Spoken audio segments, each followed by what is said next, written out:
1920ஆம் ஆண்டு சிறையிலிருந்து வெளியில் வந்ததுமே குடும்பத்தில் உள்ள எல்லாரும் வந்திருந்தாங்க. பார்த்ததும் பயங்கரமான சந்தோஷம். ஆனாலும் அவர் தேடின ஒரே ஒரு ஆள் அவங்க காதலி வரவே இல்லை. என்னென்னு விசாரித்ததில் அவங்க காதலிக்கு ஏற்கனவே திருமணம் முடிஞ்சு போச்சுங்கிற செய்தி. இதை விட இன்னும் கஷ்டம் வேறு எதுவுமே இல்லை. அப்புறம் அதெல்லாம் முடிஞ்சது. கொஞ்ச நாள் அவங்க குடும்பத்தோடு இருந்துட்டு எப்படியாவது பாம்பேயில் போய் சந்திக்கலான்ட்டு அங்கே போனார். ஒரு வழியாக தேடி பார்த்துட்டார். ரொம்ப வருடங்கள் கழித்து பார்க்குறாரு. அப்போது அவங்ககிட்ட இருந்து சொன்ன பதில் என்ன அப்படின்னா, அந்த தருணமே ரொம்ப கஷ்டமான தருணம் தான்.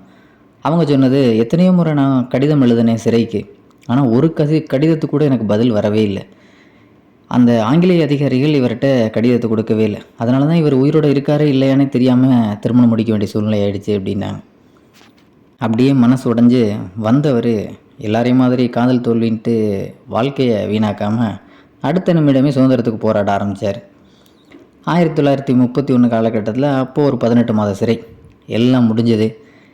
இப்படியே காலங்களும் போயிடுச்சு. 1947 இந்திய நாடு சுதந்திரம் அடையக்கூடிய காலம்.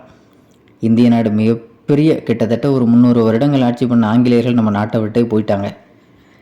எல்லாமே சந்தோஷமான விஷயந்தான். ஆனாலும் என்ன, இவ்வளவு போராட்டத்தில் கடைசியில் இந்தியா பாகிஸ்தான் 2 தேசம் பிரிகிறது அவரால் ஏற்றுக்கவே முடியல. மனசு ரொம்ப கஷ்டம். இப்படி இருக்கக்கூடிய காலகட்டத்தில் தான் ஒரு செய்தி வருது, அவரோட காதலியான லீலா விதவை ஆயிட்டாங்க அப்படிங்கிற செய்தி. திரும்பியும் தேடி போகிறாரு. பம்பாய்க்கு போய் ஒரு வழியாக சந்தித்து அவரோட கூடவே கூப்பிட்டு வந்துட்டார். இங்கே நம்ம நாடு சுதந்திரம் அடைஞ்சிருச்சு, இருந்தாலும் நாடு 2ஆக பிரிஞ்சது அவரால் ஏற்றுக்க முடியல. நாடு 2ஆக பிரிஞ்சிருந்தாலும் சரி, அவர் ஒரு வழியாக தன்னோட காதலியோடு இணைஞ்சிட்டார்.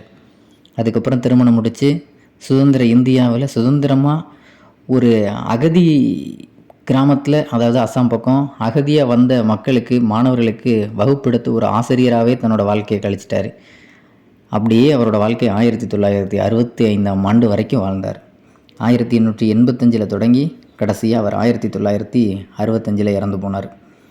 நாடு சுதந்திரம் அடைஞ்சது. அவரோட வாழ்க்கையிலையும் அவர் நினச்ச பொண்ணோடவே கடைசி வரைக்கும் வாழ்ந்துட்டார். அவர் தான் உலாஸ்கர் தத்தா.